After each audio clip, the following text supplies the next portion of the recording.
ازيكم عاملين ايه؟ انا منى من اسوان وفيديو جديد عن مسلسل سون جين-كي الجديد، الابن الاصغر لمجموعة شركات.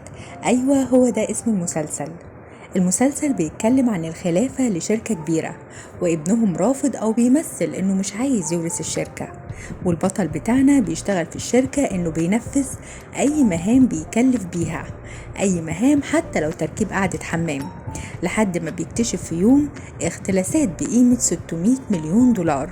ولما بيقول لنائب رئيس الشركة بيحييه وبيقوله انت لازم ترجع الفلوس دي للشركة، وفعلا بيسافر عشان يرجع الفلوس، لكن للأسف بيتقتل ومش بيرجع.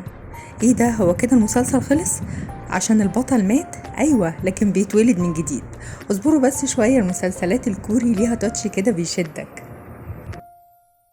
البطل هيتولد من جديد كحفيد لأصحاب الشركة اللي قتلوه، وبيتفاجئ طبعا انه اتولد من جديد، فبيستغل الظروف لصالحه وبيقرر انه ينتقم بالاستحواذ على الشركة ومعاقبة الناس اللي قتلوه. انتوا بتشبهوا على المسلسل؟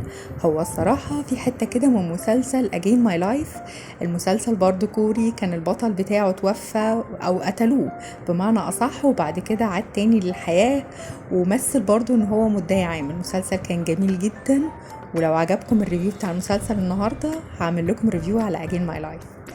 اشوفكم المرة الجاية وفيديو جديد، واتمنى ان انتوا تعملوا سبسكرايب ولايك. مع السلامة.